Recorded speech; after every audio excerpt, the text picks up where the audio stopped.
ವಿಜಯ್ ದೇವರಕೊಂಡ ಮತ್ತು ಕನ್ನಡದ ರಶ್ಮಿಕಾ ಮಂದಣ್ಣ ವಿವಾಹವಾಗ್ತಿದ್ದಾರೆ. ಕಳೆದ ಕೆಲವು ವರ್ಷಗಳಿಂದಲೂ ಪ್ರೀತಿಯಲ್ಲಿದ್ದ ಈ ಜೋಡಿ ಇದೀಗ ತಮ್ಮ ಪ್ರೀತಿಗೆ ವಿವಾಹ ಅನ್ನೋ ಬಂಧವನ್ನ ಗಟ್ಟಿಯಾಗಿಸಿಕೊಳ್ತಿದ್ದಾರೆ. ಕಳೆದ ವರ್ಷ ನಿಶ್ಚಿತಾರ್ಥ ಮಾಡಿಕೊಂಡಿದ್ದ ರಶ್ಮಿಕಾ ಮತ್ತು ವಿಜಯ್ ಫೆಬ್ರವರಿ 26ರಂದು ವಿವಾಹ ಆಗಲಿದ್ದಾರೆ. ಇವರ ವಿವಾಹವು ಉದಯಪುರದ ಅತ್ಯಂತ ಖಾಸಗಿ ಮತ್ತು ಐಷಾರಾಮಿ ರೆಸಾರ್ಟ್ನಲ್ಲಿ ನಡೆಯುತ್ತಿದೆ. ಕೆಲ ದಿನಗಳ ಮುಂಚೆಯೇ ಈ ಜೋಡಿ ಮತ್ತು ಅವರ ಆಪ್ತರು ಕುಟುಂಬದವರು ರೆಸಾರ್ಟ್ ತಲುಪಿದ್ದು ಮದುವೆಯ ಕಾರ್ಯ ಆರಂಭವಾಗಿದೆ. ಇವರ ಮದುವೆಯಲ್ಲಿ ಕೆಲವು ವಿಶೇಷತೆಗಳು ಇರಲಿವೆ. ರಶ್ಮಿಕಾ ಮತ್ತು ವಿಜಯ್ ಅವರ ಮದುವೆ ಹಲವು ಸಂಪ್ರದಾಯಗಳ ಮಿಶ್ರಣ ಆಗಿರಲಿದೆ. ಇವರ ಮದುವೆ ಉತ್ತರ ಭಾರತ ಮತ್ತು ದಕ್ಷಿಣ ಭಾರತ ಸಂಪ್ರದಾಯಗಳ ಪ್ರಕಾರ ಮೂಡಿಬರಲಿದೆ ಎನ್ನಲಾಗ್ತಿದೆ. ಉತ್ತರ ಭಾರತದ ಮದುವೆಗಳಂತಹ ಹಳದಿ, ಮೆಹಂದಿ, ಸಂಗೀತ ಕಾರ್ಯಕ್ರಮಗಳನ್ನು ಕೂಡ ಆಚರಣೆಗಳನ್ನು ಕೂಡ ಮಾಡಲಾಗ್ತದೆ. ಮದುವೆಗೆ ಮುಂಚೆ ಎರಡು ಕುಟುಂಬದವರನ್ನ ಒಟ್ಟಿಗೆ ಸೇರಿಸಿ ಹಲವು ಆಟಗಳನ್ನು ಸಹ ಆಡಿಸಲಾಗ್ತದೆ. ಇದರಿಂದ ಎರಡು ಕುಟುಂಬದವರು ನಡುವೆ ಆತ್ಮೀಯತೆ ಹೆಚ್ಚಿಸುವಂತೆ ಮಾಡುವುದು ಇವರ ಆಸೆಯಾಗಿದೆ. ರಶ್ಮಿಕಾ ಮಂದಣ್ಣ ಮತ್ತು ವಿಜಯ್ ದೇವರಕೊಂಡ ಅವರ ಮದುವೆ ಫೆಬ್ರವರಿ 26ರಂದು ನಡೆಯಲಿದ್ದು, ಈ ಮದುವೆ ಸಹ ತೆಲಂಗಾಣ ಮತ್ತು ಕೊಡವ ಸಂಸ್ಕೃತಿಯಂತೆ ನಡೆಯಲಿದೆ.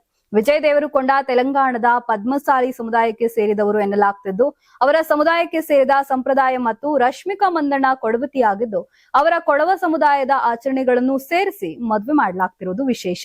ಹಾಗಾಗಿ ಈ ಮದುವೆ ಸಂಪ್ರದಾಯಗಳ ಮಿಶ್ರಣ ಆಗಿರಲಿದೆ. ಇನ್ನು ವಿಜಯ್ ದೇವರಕೊಂಡ ಮತ್ತು ರಶ್ಮಿಕಾ ಮಂದಣ್ಣ ವಿವಾಹ ಭಾರಿ ಅದ್ದೂರಿಯಾಗಿ ನಡೀತಿರೋದು ರಾಜಸ್ಥಾನದ ಉದಯಪುರದಿಂದ ಸುಮಾರು 25 ಕಿಲೋಮೀಟರ್ ದೂರದಲ್ಲಿರುವ ಅರಾವಳಿ ಬೆಟ್ಟಗಳಲ್ಲಿರುವ ಈ ಐಷಾರಾಮಿ ರೆಸಾರ್ಟ್ ನಲ್ಲಿ ಮದುವೆ ಸಮಾರಂಭ ನಡೆಯಲಿದೆ.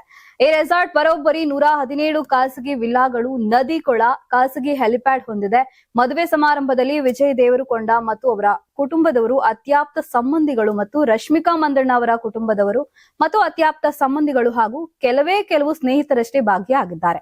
ಮಾರ್ಚ್ 4ರಂದು ಹೈದರಾಬಾದ್ನ ತಾಜ್ ಕೃಷ್ಣನ್ ನಲ್ಲಿ ಅದ್ದೂರಿಯಾಗಿ ರಿಸೆಪ್ಷನ್ ಆಯೋಜನೆ ಮಾಡಲಾಗಿದೆ. Karnataka TV leader awards 2025 best MLA nomination Kalyana Karnataka, Sharanagouda Kandakur, Gurmitkal ಕ್ಷೇತ್ರ, ಅಜಯ್ ಸಿಂಗ್, ಜೇವರ್ಗಿ ಕ್ಷೇತ್ರ, ಶೈಲೇಂದ್ರ ಬೆಲ್ದಾಳೆ, ಬೀದರ್ ದಕ್ಷಿಣ ಕ್ಷೇತ್ರ, ಶರಣು ಸಲಗರ್, ಬಸವ ಕಲ್ಯಾಣ ಕ್ಷೇತ್ರ, ಬಸವರಾಜ್ ಮತ್ತಮೋಡ್, ಕಲಬುರಗಿ ಗ್ರಾಮೀಣ ಕ್ಷೇತ್ರ, ಅಲ್ಲಮಪ್ರಭು ಪಾಟೀಲ್, ಕಲಬುರಗಿ ದಕ್ಷಿಣ ಕ್ಷೇತ್ರ, ಮಾನಪ್ಪ ಡಿ ವಜ್ಜಲ್, ಲಿಂಗಸುಗೂರು ಕ್ಷೇತ್ರ, ಅವಿನಾಶ್ ಜಾಧವ್, ಚಿಂಚೋಳಿ ಕ್ಷೇತ್ರ, ಹಂಪನಗೌಡ ಬದರ್ಲಿ, ಸಂದನೂರು ಕ್ಷೇತ್ರ, ರಾಘವೇಂದ್ರ ಹಿಟ್ನಾಳ್, ಕೊಪ್ಪಳ ಕ್ಷೇತ್ರ, ಗಣೇಶ್ ಕಂಪ್ಲಿ ಕ್ಷೇತ್ರ, ಕೃಷ್ಣ ನಾಯಕ್, ಹಡಗಲಿ ಕ್ಷೇತ್ರ.